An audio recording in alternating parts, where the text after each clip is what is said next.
الحمد لله وكفى والصلاة والسلام على سيدنا محمد المصطفى وأحمد المجتبى وعلى آله الأتقياء وأصحابه الأصفياء أما بعد فأعوذ بالله من الشيطان الرجيم بسم الله الرحمن الرحيم أولما أصابتكم مصيبة قد أصبتم مثليها قلتم أنى هذا قل هو من عند أنفسكم إن الله على كل شيء قدير وما أصابكم يوم التقى الجمعان فبإذن الله وليعلم المؤمنين وليعلم الذين نافقوا وقيل لهم تعالوا قاتلوا في سبيل الله أو ادفعوا قالوا لو نعلم قتالا لاتبعناكم هم للكفر يومئذ أقرب منهم للإيمان يقولون بأفواههم ما ليس في قلوبهم والله أعلم بما يكتمون الذين قالوا لإخوانهم وقعدوا لو أطاعونا ما قتلوا قل فادرءوا عن أنفسكم الموت إن كنتم صادقين صدق اللہ العظیم۔ سورۃ آل عمران کی آیت نمبر 165 سے 168 تک میں نے آپ کے سامنے تلاوت کیا ہے۔ ابھی ہم اس کا ترجمہ اور تفسیر کریں گے۔ اولما اصابتکم مصیبت قد اصبتم مثلیہا،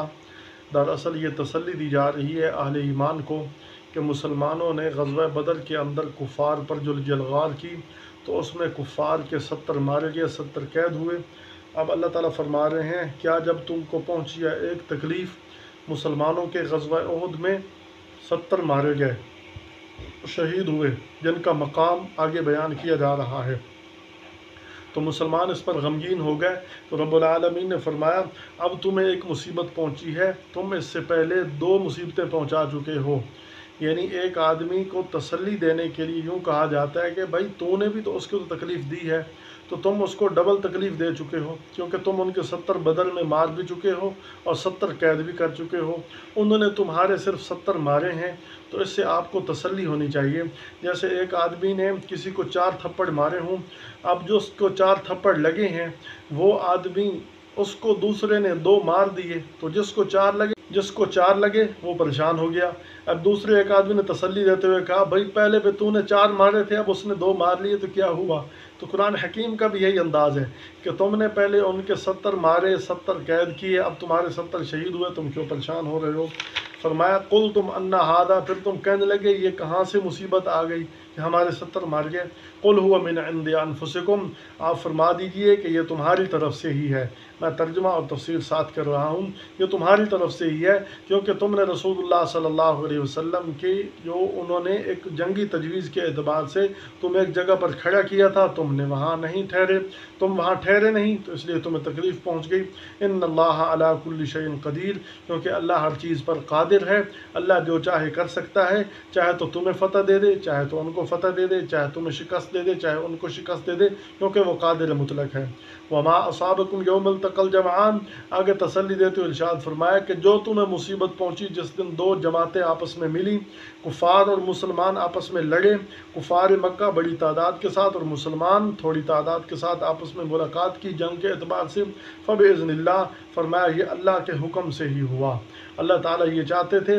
کہ کفار اور مسلمان آپس میں لڑیں، اور لڑنے کی وجہ سے کفار جو ہے نا پھر بار بار تمہارے سامنے آئیں اور تمہارے لیے احقاق حق کرنا آسان ہو۔ وَلِيَعْلَمَ الْمُؤْمِنِينَ، اور حکمت یہ تھی کہ اللہ تعالیٰ ایمان والوں کو ظاہر کرنا چاہتا تھا، کیونکہ مصیبت کے وقت اپنوں اور غیروں کا پتہ چل جاتا ہے۔ جب کوئی مصیبت آتی ہے تو پتہ چل جاتا ہے یہ اپنا ہے یہ غیر ہے، اس لیے فرمایا کہ ایمان والوں کو ظاہر کرنا تھا۔ وَلِيَعْلَمَ الَّذِينَ نَافَقُوا، اور منافقین کو بھی ظاہر کرنا تھا، تاکہ منافقین کو بھی پتہ چل جائے، منافقین کا بھی علم ہو جائے کہ منافق کون ہے اور ایمان والا کون ہے۔ تو مصیبت کے وقت اپنے اور پرائے کا پتہ چل جاتا ہے، دوست اور دشمن کا پتہ چل جاتا ہے۔ تو اس وقت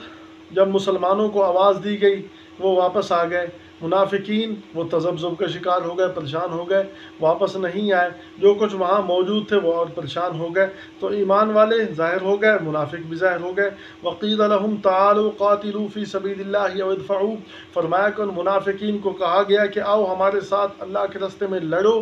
یا پھر دفاع کرو، یعنی تم ہمارے ساتھ آؤ۔ وہ کہنے لگے قالوا لو نعلم قتالا لاتبعناکم، اگر ہم قتال کا ڈھب جانتے ہوتے، لڑائی کا ڈھب جانتے ہوتے تو ضرور تمہارے ساتھ آتے، اگر ہم جانتے ہوتے تو تمہاری اتباع کرتے، ہم جانتے نہیں ہیں کیونکہ ہم نہیں سمجھ رہے کہ وہ 3000 کا لشکر ہے، تمہارا 1000 کا لشکر ہے، اور اس میں پھر 300 کم ہو گیا، عبداللہ بن ابی 300 لے کر چلا گیا، تو یہ کوئی لڑائی کی نسبت بھی ہے جو تم لڑے، ہمیں تو ایسی قتال کا کوئی ڈھب نہیں آتا۔ تو یہاں اللہ تعالیٰ نے ارشاد فرمایا آؤ ہمارے پاس اللہ کے راستے میں لڑو، یہ ہوتا ہے اقدامی جہاد، جب کفار مسلمانوں کے لیے جینا حرام کر دیں، مسلمانوں کے اشراف کو وہاں رہنا مشکل ہو جائے، مسلمانوں کو ظلم و ستم عام ہو جائے، ظلم و ستم کا دربار گرم کر لیں، تو اس وقت مسلمانوں کو اقدامی جہاد کرنا پڑتا ہے، ان پر حملہ کرنا پڑتا ہے، ان کے ظلم سے نجات دینے کے لیے مسلمانوں کو وہاں جانا پڑتا ہے، یا دفاع ہوتا ہے۔ دفاع کی صورت یہ ہوتی ہے کہ کافر حملہ کر دے، مسلمان اپنی مدافعت کریں، جیسے غزوہ احد میں آیا، تو اللہ تعالیٰ نے فرمایا کہ ان کو کہا گیا ان کو آؤ ہمارے ساتھ مل کر قتال کریں،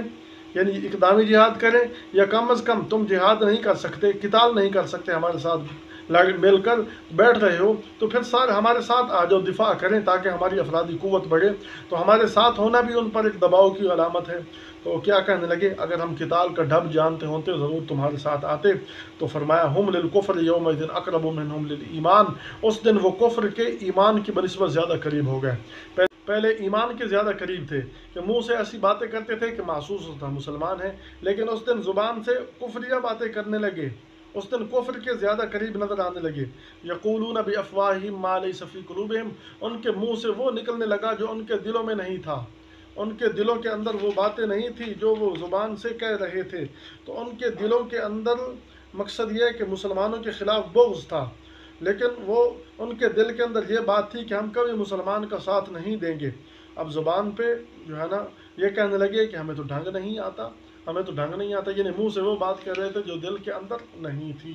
تو فرمایا کہ واللہ اعلم بما یکتمون، اللہ خوب جانتا ہے جو وہ چھپا رہے تھے۔ الذین قالوا لاخوانہم، کہنے لگے اپنے بھائیوں کو جو برادری والے تھے، کہنے لگے لو وقعدوا، اور اگر تو وہ بیٹھے رہتے، لو اطاعونا، ہماری کہنا مان لیتے کہ مدینہ میں رہ کر ہم لڑتے، ما قتلوا، تو نہ قتل کیے جاتے نہ مارے جاتے، لیکن انہوں نے ہماری بات مانی نہیں اس لیے قتل کیے گئے۔ تو رب العالمین نے جواب دیا قل فادرؤوا عن انفسکم الموت، فرمایا کہ ان کو کہہ دو کہ اپنے سے موت کو دور بھگا لو، موت سے بھاگ رہے ہو نا، قتال پر ایسے نہیں گئے کہ ہم میں موت آ جائے گی، تو موت کو اپنے سے دور کر دو، ان کو تم صادقین، اگر تم سچے ہو۔ تو موت کو کون دور کر سکتا ہے؟ جہاں موت لکھی ہے وہاں آ کر رہ دی، اینما تکونوا یدرککم الموت، جہاں بھی تم ہوگے موت تمہیں پا لے گی، موت تمہارے پیچھے ہے، موت تمہارا ادراک کر لے گی۔ تو موت سے کون بچ سکتا ہے؟ جس کا جس جگہ پر قتل ہونا مرنا لکھا جا چکا ہے وہ اس جگہ پر ضرور پہنچتا ہے، اور موت کے اسباب وہاں جمع کیے جاتے ہیں، اس لیے اس کو وہاں موت آ جاتی ہے۔